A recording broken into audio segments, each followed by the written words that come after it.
Dans cette vidéo, on va démontrer le théorème d'inversion locale, qui est un théorème très important du calcul différentiel et qui a aussi de nombreuses applications en géométrie différentielle. Commençons par l'énoncé de ce théorème. On considère U un ouvert de Rn, A un élément de U, et F de U dans Rn de classe C1, tel que la différentielle de F en A est inversible. Alors, il existe un voisinage ouvert V de A, un voisinage ouvert W de F de A, tel que F réalise un C1 difféomorphisme de V sur W.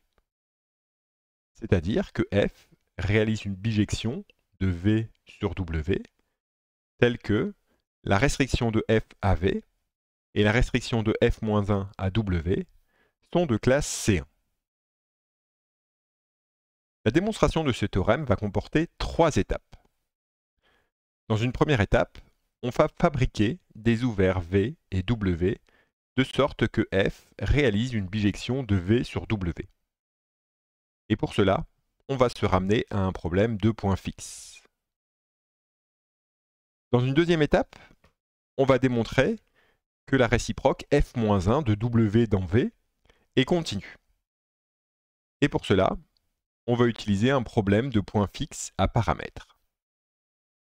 Enfin, on va démontrer que F-1 est de classe C1 sur W. Pour cela, on va obtenir un développement limité de F-1 à l'ordre 1 en tout point de W, qu'on va déduire d'un développement limité de F à l'ordre 1 en tout point de V. Alors comme c'est apparent dans ces 3 étapes ici, il y a quelque chose qui va être important, c'est de se ramener à un problème de points fixes et d'utiliser un théorème de points fixes adéquat. On va utiliser, nous, le théorème du point fixe de Picard, dont je rappelle l'énoncé. On considère XD un espace métrique complet, et G une fonction de x dans lui-même qui est contractante. C'est-à-dire qu'il existe un réel cas de l'intervalle ouvert 0,1, tel que, quel que soit x et y dans grand X, la distance entre g de x et g de y est inférieure ou égale à k fois la distance entre x et y. Et bien sous ces hypothèses, G admet un unique point fixe. Il existe un unique x0 dans grand X, tel que g de x0 égale x0. Passons maintenant à la démonstration du théorème. Comme annoncé, on va commencer par construire un ouvert V qui contient A et un ouvert W qui contient F de A, tel que F réalise une bijection de V sur W. Et pour cela, on va utiliser le théorème du point fixe. On va commencer par faire une petite simplification. On va supposer, ce qu'on peut toujours faire, que à la fois A égale 0 et que F de A égale 0. Et on va introduire la fonction suivante. Pour y dans Rn, on pose phi y de x est égal à x moins l'inverse de la différentielle de f en 0 appliquée à f de x moins y. Rappelons que par hypothèse, on sait que df en a est inversible, et ici a c'est 0. Donc ici, la différentielle de f en 0 est bien inversible. Alors pourquoi est-ce qu'on introduit phi y? Eh bien parce que l'étude des points fixes de phi y revient à la recherche d'un antécédent de y par f. En effet, si x c'est un point fixe de phi y, donc si j'ai phi y de x égale x, c'est équivalent à dire que x égale x moins l'inverse de la différentielle de f en 0 appliquée à f de x moins y. Les x ici se simplifient, j'obtiens donc cette équation. Et maintenant, puisque la différentielle de f en 0 est inversible, son inverse est aussi inversible, et donc ça, c'est équivalent à dire que f de x moins y égale 0, et donc équivalent à dire que y égale f de x. Et donc, si je démontre que phi y admet un unique point fixe dans un certain ensemble, eh bien j'aurais démontré que y admet un unique antécédent par f dans cet ensemble. Et donc notre but maintenant, il est simple. On va trouver W, un ouvert de Rn qui contient 0, bien sûr, et X, un fermé de Rn tel que si y est dans W, si y est une application contractante de x dans x. Ici, je vais avoir besoin que x soit informé de Rn pour que ce soit quelque chose qui soit complet, et donc que je puisse vraiment appliquer le théorème du point fixe à l'application phi y de x dans x. Alors, j'ai rappelé ici quelle était la définition de phi y, quel était mon but, et je vais commencer par prouver le résultat suivant. Je vais prouver qu'il existe un réel R strictement positif tel que, pour tous les y dans Rn, phi y est un demi contractante sur la boule fermée de centre 0 et de rayon R. Bah ça, en fait, un bon moyen pour démontrer ça, c'est d'utiliser l'inégalité des accroissements finis. Et via l'inégalité des accroissements finis, bah, il suffit de démontrer que pour tout y dans Rn et pour tout x dans cette boule fermée, la différentielle de phi y appliquée en x, eh bien la norme d'application linéaire de cette application linéaire ici, est inférieure ou égale à 1,5. Alors pour ça, je vais poser grand f de x, bah, c'est x moins l'inverse de la différentielle de f en 0 appliquée à f de x. Donc j'ai juste ici retiré le y, mais bah, ça change rien en fait, parce qu'ici la différence entre grand f et phi y, en fait c'est quelque chose qui est constant. La différence c'est l'inverse de la différentielle de f en 0 appliquée au vecteur y, ça ne dépend pas de x, c'est constant. Et de sorte qu'en fait phi y et f et grand F ont la même différentielle. Maintenant, je vais calculer la différentielle de grand F en 0. Alors, bah ici, c'est facile. La première partie, ici, c'est l'identité. Ici, x associe x. Et donc, la différentielle de l'identité, c'est l'identité. Hein. Et donc ici, j'obtiens l'identité de Rn. Et pour cette partie-là, bah, je vais utiliser le calcul de la différentielle d'une composée. Et donc, la différentielle de u rond v en x, hein, je rappelle que c'est le produit de la différentielle de u en v de x par la différentielle de v en x. Ici avec u qui est quoi? Ben, u c'est une application linéaire, en fait c'est la différentielle de f en 0, l'inverse de cette différentielle. Et donc bah, sa différentielle c'est elle-même, donc c'est le terme que je récupère là. Et v ici bah, c'est f, et la différentielle de f en 0, bah, c'est ce que j'ai écrit là. Et donc maintenant je regarde, hein, ici j'ai l'identité de Rn, moins ici, eh bien j'ai une application linéaire multipliée par son inverse. Donc ça aussi c'est l'identité, et donc la différentielle de grand F en 0, c'est 0. Maintenant c'est facile de remarquer que grand F elle est de classe C1, hein, et donc bah, l'application qui a x associe la différentielle de f en grand X, elle est continue. Et donc, bah, par continuité, je vais pouvoir trouver un R positif tel que si x est dans la boule fermée de centre 0 de rayon R, la norme de la différentielle de f en x est plus petite que 1,5, puisque la norme de la différentielle de f en 0, c'est 0. Et bah voilà, en raison de cette propriété-là, qui me dit que la différentielle de phi y, c'est pareil que la différentielle de grand F, j'ai donc trouvé R positif, tel que pour tout y dans Rn et pour tout x dans la boule fermée de centre 0 et de rayon R, la norme de la différentielle de phi y en x est inférieure ou égale à 1,5. Et modulo l'inégalité des accroissements finis, ça me dit que phi y, elle est 1,5 contractante sur la boule fermée de centre 0 et de rayon R. Alors, voilà, j'ai réécrit ce qu'on veut faire, hein, et j'ai aussi écrit ce qu'on avait déjà fait. Et là, en fait, on n'a pas complètement fini pour pouvoir appliquer le théorème du point fixe, parce que ce que je n'ai pas démontré, c'est que phi y envoyait cette boule fermée de centre 0 et de rayon R dans elle-même. Et ça, bah, pour vérifier ça, je ne vais pas pouvoir supposer que y est dans Rn tout entier, je vais devoir donner des contraintes sur y, ce qui va m'amener à définir l'ensemble W. Donc maintenant, c'est ça qui reste à faire, il reste à construire W tel que si y est dans W, phi y de la boule fermée de centre 0 et de rayon R, c'est inclus dans la boule fermée de centre 0 et de rayon R. Alors avant de faire ça, on va se donner une contrainte supplémentaire sur notre rayon R ici. Ce que je sais, c'est que la différentielle de petit f en 0, elle est inversible. Et comme je sais que f est de classe C1, et que bah, l'ensemble des applications linéaires inversibles, c'est un ouvert, Eh bien pour x dans un voisinage de 0, la différentielle de f en x, ça va rester inversible. Et donc, quitte à choisir un R un petit peu plus petit que le R que j'avais fixé avant, mais ce qui n'empêchera pas le fait d'être un demi-contractant, hein, eh bien, donc je vais choisir R, donc tel que phi y, ça reste un demi-contractant sur la boule fermée de centre 0 et de rayon R. Et je vais aussi demander à ce que pour tout x dans la boule ouverte de centre 0 et de rayon R, la différentielle de f en x est inversible. Alors ici, en fait, je prépare l'avenir. Je ne vais pas l'utiliser tout de suite, ce choix de R et cette deuxième propriété. Ça va intervenir que quand je vais vouloir prouver que la réciproque de f, que j'ai pas encore vraiment définie, hein, quand je vais vouloir prouver que cette réciproque, elle est différenciable. Mais si je reviens à ce que je veux faire, hein, à construire W tel que si y appartient à W, j'ai phi y de la boule fermée de centre 0 et de rayon R qui est inclus dans la boule fermée de centre 0 et de rayon R. J'ai pas besoin de ça et je vais pouvoir définir W comme suit. Je vais définir W comme l'ensemble des y de Rn, tel que l'inverse de la différentielle de f en 0 en y a une norme plus petite que R sur 2.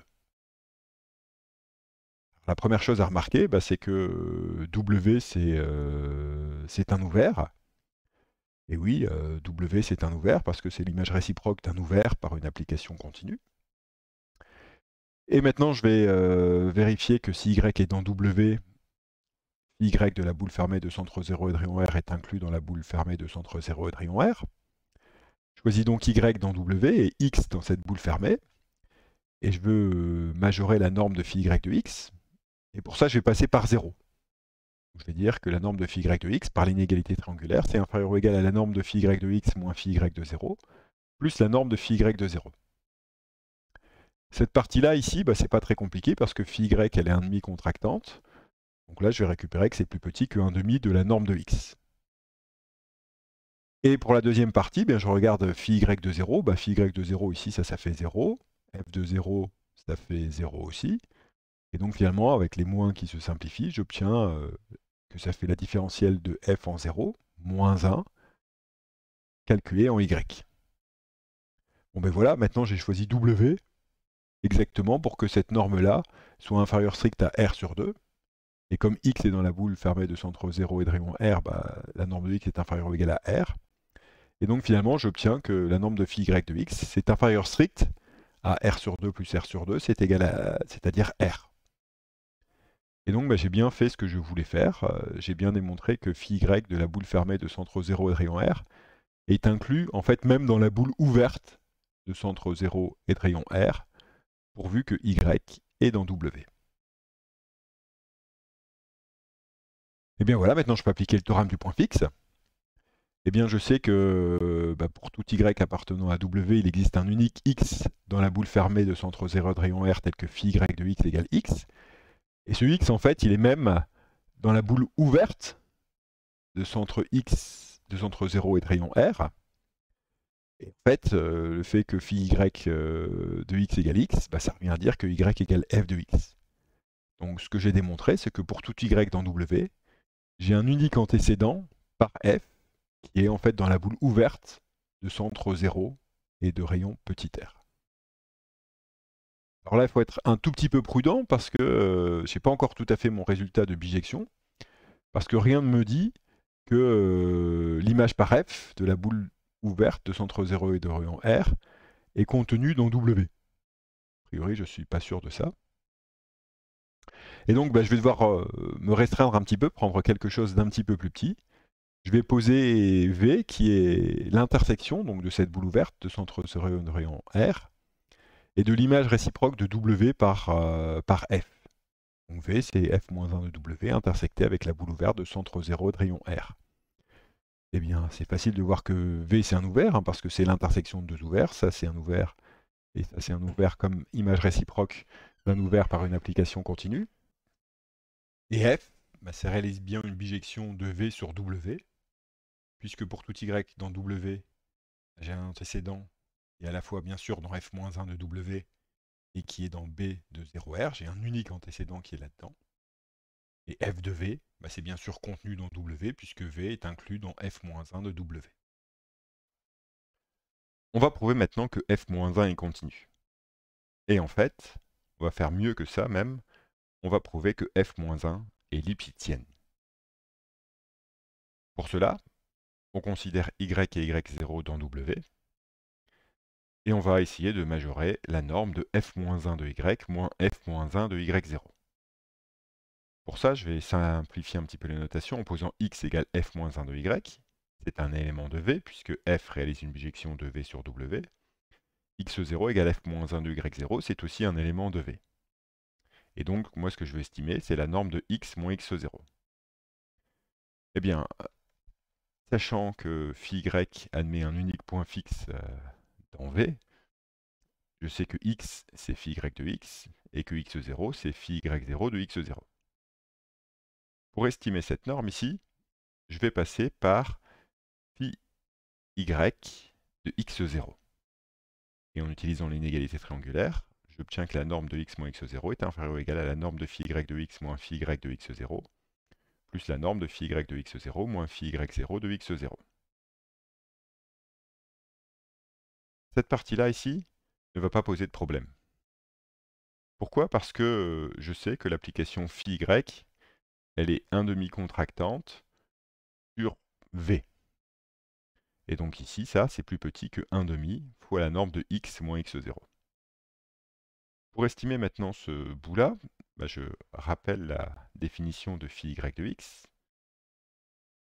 Et donc quand je calcule phi y de x0 moins phi y0 de x0, d'abord ça disparaît, puisque ça ne dépend pas de y, c'est juste x0 moins x0, ça disparaît. Et ensuite, quand je regarde cette partie-là, maintenant que je fais la différence, n'oublie pas ici que c'est une application linéaire, donc je peux écrire ça avec une somme. Et la partie inverse de la différentielle de f en 0 appliquée à f de x0, elle est des deux côtés, elle va disparaître. Et la seule chose qui va rester, c'est l'inverse de la différentielle de f en 0 appliquée au vecteur y moins y0. J'utilise maintenant pour majorer ça la définition de la norme d'une application linéaire. La norme de l'inverse de la différentielle de f en 0 appliquée au vecteur y moins y0 est inférieure ou égale à la norme de la différentielle de f en 0 inverse multipliée par la norme de y moins y0. Et là maintenant, quand je suis arrivé là, j'ai quasiment terminé. Je vais envoyer ça de ce côté-là. Et donc j'ai 1/2 de norme de x moins x0 inférieure à cette quantité-là, c'est-à-dire la norme de x moins x0 inférieure ou égale à 2 fois cette quantité-là. Ce que j'ai écrit ici, donc j'ai rappelé d'abord que la norme de x moins x0, c'est f-1 de y, la norme de f-1 de y moins f-1 de y0. Et donc c'est plus petit que 2 fois la norme de l'inverse de la différentielle de f en 0, multipliée par la norme de y moins y0. Et en fait, j'ai prouvé bien plus que le fait que f-1 est continu. J'ai prouvé que f-1 est lipschitzienne de constante grand M égale à 2 fois la norme de l'inverse de la différentielle de f en 0. On va terminer la preuve maintenant en démontrant que f-1 est différenciable sur W.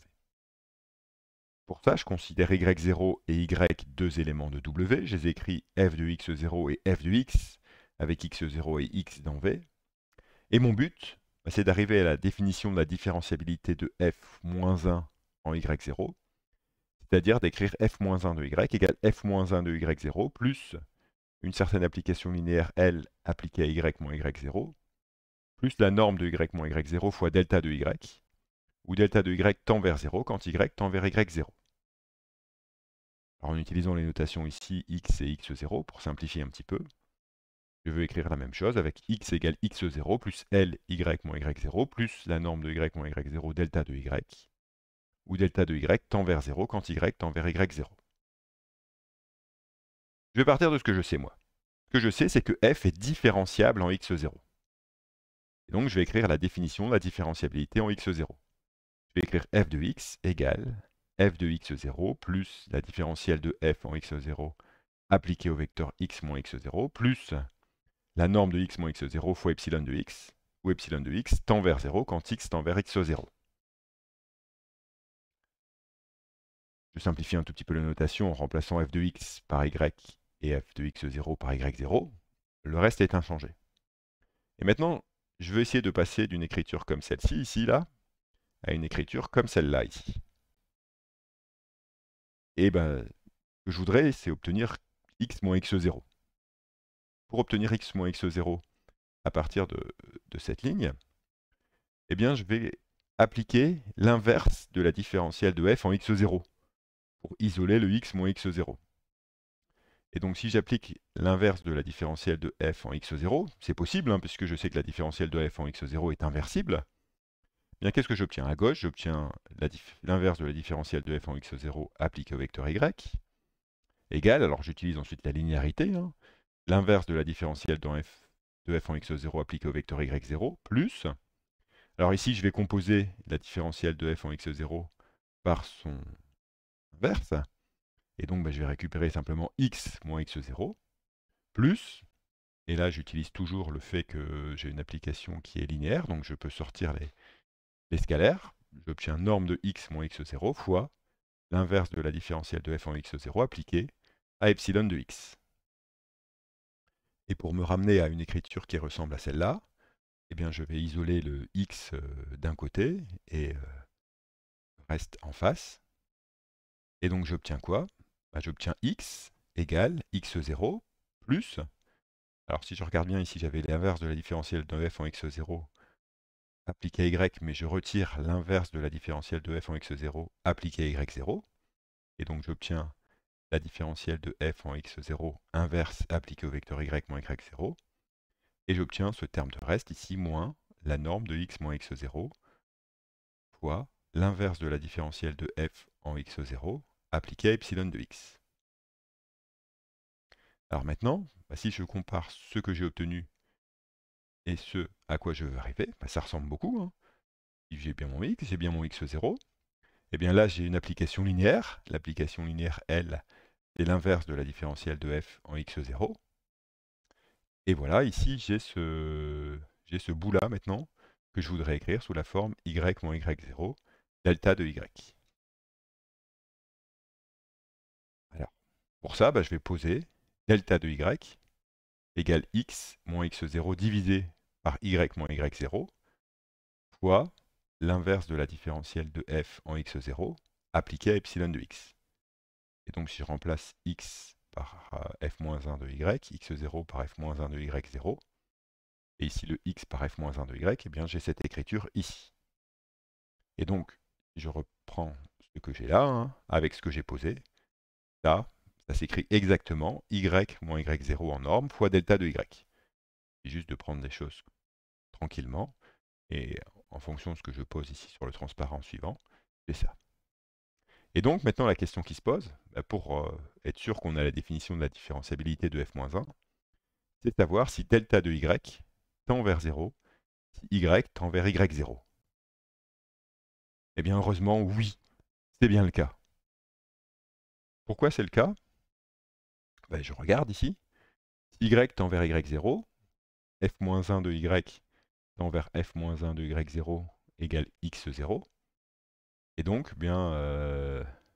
là, ça tend vers 0.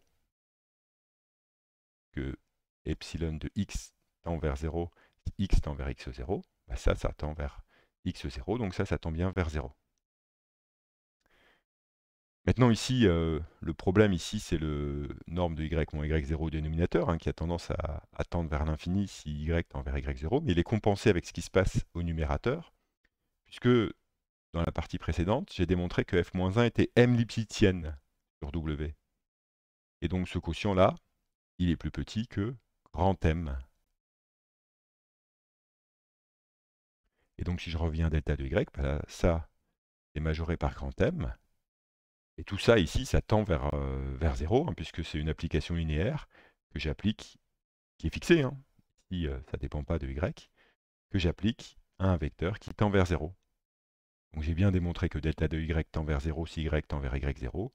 J'ai bien démontré que f-1 est différenciable sur w. On va aller un cran plus loin maintenant en démontrant qu'en fait f-1 est de classe C1 sur w. Ce qu'on a obtenu jusqu'à présent, c'est cette écriture-là. f-1 de y, c'est f-1 de y0 plus l'inverse de la différentielle de f en x0 appliquée au vecteur y moins y0, plus la norme de y moins y0, fois delta de y, où delta de y tend vers 0 quand y tend vers y0. C'est-à-dire que j'ai prouvé que la différentielle de f-1 en y0, c'est l'inverse de la différentielle de f en x0, c'est-à-dire c'est la différentielle de f en f-1 de y0, le tout moins 1. Et bien maintenant, on peut conclure en fait en disant que y0 associe la différentielle de f-1 en y0, elle est continue. Pourquoi? Parce qu'ici, c'est une composée d'applications continues en fait. L'application qui a x associe la différentielle de f en x, elle est continue, puisque j'ai supposé que mon application f, elle est classée 1. L'application qui a y associe f-1 de y, elle est continue. On l'a démontré tout à l'heure, elle est même Lipschitzienne. Et l'application qui a une forme linéaire, une application linéaire associe son inverse, est aussi continue. Et donc par composé, on conclut que l'application qui a y associe d f-1 de y est continue. Voilà, c'est tout pour cette vidéo.